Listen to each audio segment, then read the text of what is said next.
Today I'm working on creating a series of studies based on these windows in Burano that I shot in Italy. I wanted to do these in a medium that captures the intense color of Burano, and oil seems to be the best choice. One problem, I don't actually own any oil paints. Well, not the standard type in a tube, but I do have these R&F Oil pigment sticks that I use all the time in my encaustic work. So today, I'm going to use them as the main painting source.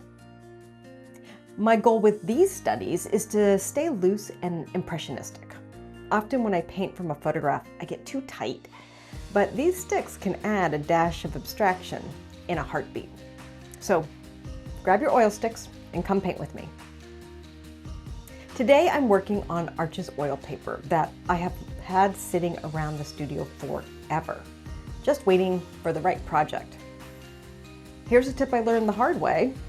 Stick with non-water medium underpainting on this paper. I used an acrylic underpainting for this one and it buckled the whole sheet. It's not a disaster, but not ideal either.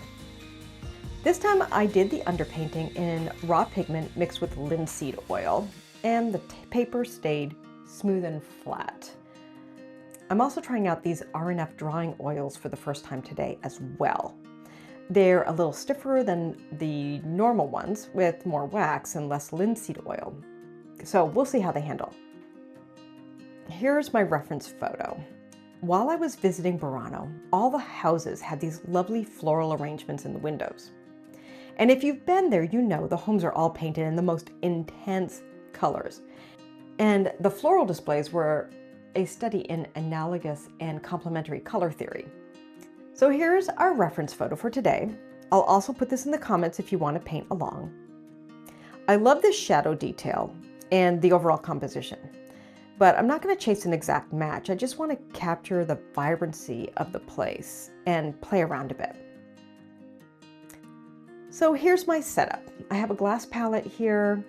I've got some R&F oil sticks. I really love this beautiful natural titanium white.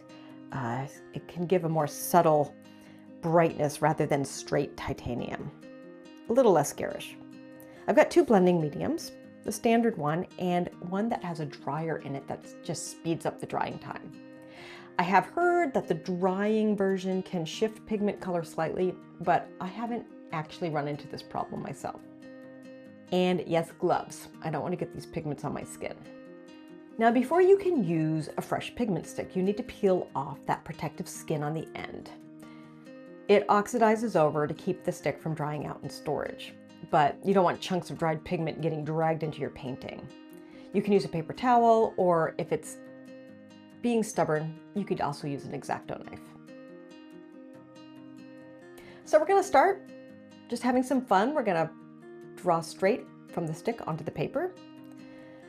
I mean, this is great if you want loose gestural marks. You can use it for mark making, for writing. But today, we're going to use these sticks in basically every way they can be used. Thick layers, thinned with turpentine, thinned with blending medium.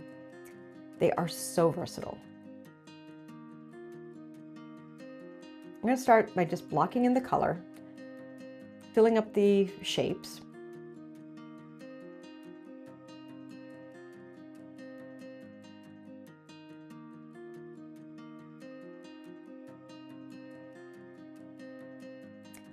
And then I'm going to come back in here with a rag and a little Gamsol to thin things out a little bit and reveal some of that underpainting so I can actually see what I'm doing.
I always want to make sure that I get some contrast into my painting early. So I'm mixing some blue and raw umber for a deep, rich dark.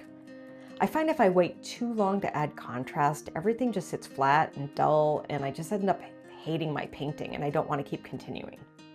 And we can't have that. And I haven't yet committed to deciding if I'm going to keep this dramatic shadow detail from my reference photo. So right now I'm just going to lay in the composition, and my plan is to bring that shadow back in later as a glaze. So I've got room to change my mind. So this part of any painting is the messy middle. The underpainting was exciting, the final reveal is exciting, and right now is the part where it just looks like a mess of color with no clear values. You just have to relax and trust the process and have as much fun as possible.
What I love about these oil sticks is that you can blend the color right on the paper.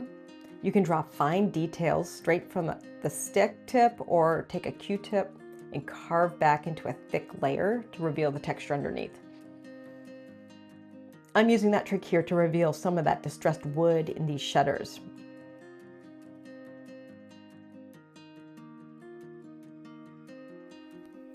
One thing to watch for, these layers stay wet a while, so you can't keep working on an area over and over again. If you don't keep moving around the painting, you'll start dragging color that you didn't mean to move. So work in sections, don't camp out in one spot too long.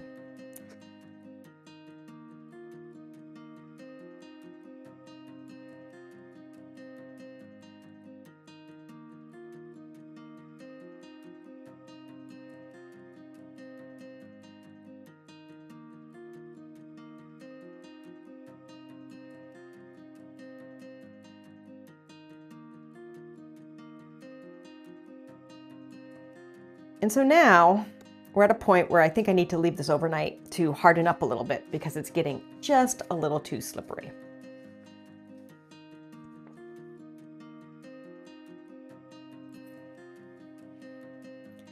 All right, so we're back after a little break here. I let this sit overnight, and then I came in and added some small details with my drawing oils to see how the flowers would pop.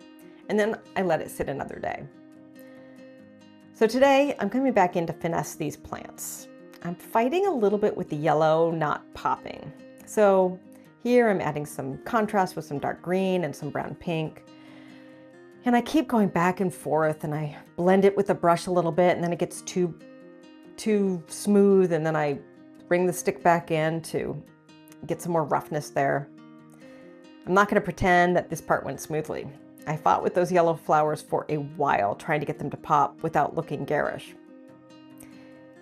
In hindsight, I probably should have given it just another day to dry before pushing more paint into it, but That's the real version of how this works, you know? You don't always get it right on the first pass. What actually solved my problem wasn't more yellow. It was darkening the white pot behind the flowers. Because sometimes the fix isn't more of the color that's fighting you, it's giving it something to contrast against.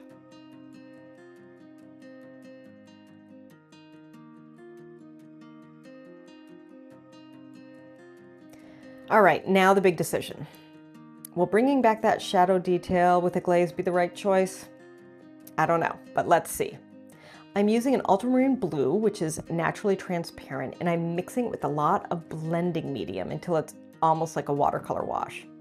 This way I can build the shadow up slowly in thin layers rather than committing to one dark pass.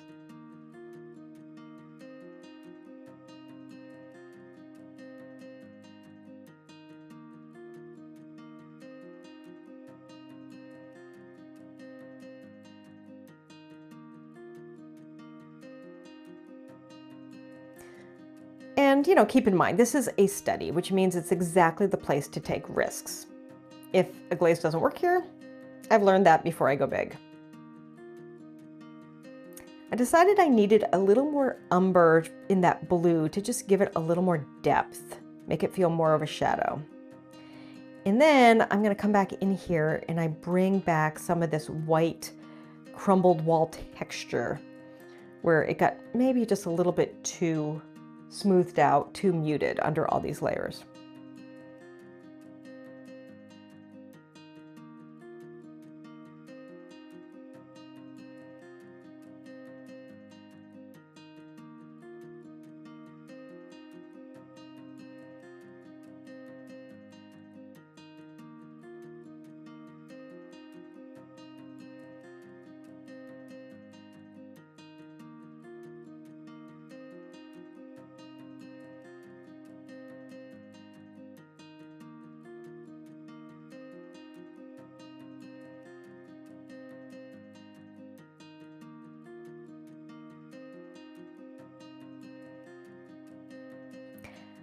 And here's the moment that always gives me goosebumps, pulling that tape off.